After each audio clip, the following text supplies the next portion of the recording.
જામનગરમાં ભાવનગર લઠ્ઠાકાંડના વિરોધમાં કોંગ્રેસ દ્વારા લાલ બંગલા પરિસરમાં ધરણા પ્રદર્શન યોજવામાં આવ્યું હતું। કોંગ્રેસના કાર્યકરોએ સરકાર વિરુદ્ધ સૂત્રોચ્ચાર કરી રાજ્યના ગૃહમંત્રીના રાજીનામાની ઉગ્ર માંગ કરી હતી।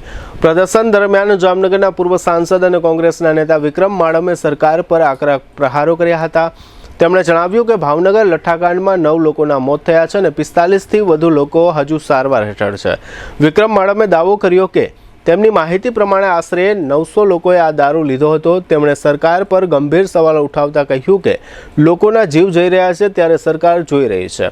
વિક્રમ માડમે ગુજરાતના તમામ એસપીને ખુલ્લો પડકાર આપતા કહ્યું કે જેનામાં શક્તિ હોય તે કહી બતાવે કે તેમના જિલ્લામાં દારૂ વેચાતો નથી કે બનતો નથી।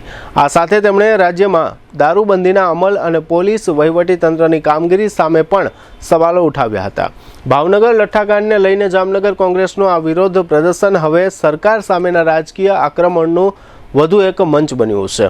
આ કાર્યક્રમ બાદ પૂર્વ સાંસદ વિક્રમ માડમે આપેલી વિગતો પ્રસ્તુત છે। પ્રતિક રૂપે પાણીની બોટલો રાખીને જેમાં પાણી ભર્યું હતું, દેશી દારૂ ખુલ્લમ ખુલ્લા જામનગરથી માંડીને આખા ગુજરાતના 33 જિલ્લાઓમાં વેચાય છે, બને છે। દેશી દારૂ છે, ઇંગ્લિશ દારૂ છે, હોમ ડિલિવરી છે, જે જોઈએ એ મળે છે।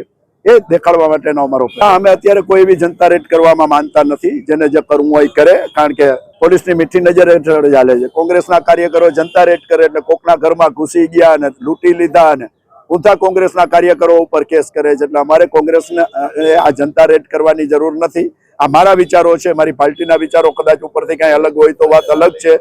હું મારા કાર્યકરોને કહું છું કે આ જનતા રેડ વાળો તો રહેવા દેજો, કારણ કે એનાથી જેના હપ્તા બંધ થાય છે, એના પેટમાં તેલ રડાય છે અને માથેથી ઊંધા કેસ કે તમે એની મા બેન દીકરીની ઇજ્જત લૂંટવા એના ઘરમાં ગયરા, એના ઘરની અંદર લૂંટ કરવા ગયરા, આવા ખોટા ગુના ફિટ કરે એટલે એ મહેરબાની કરીને કલંક અમે લેવા માંગતા।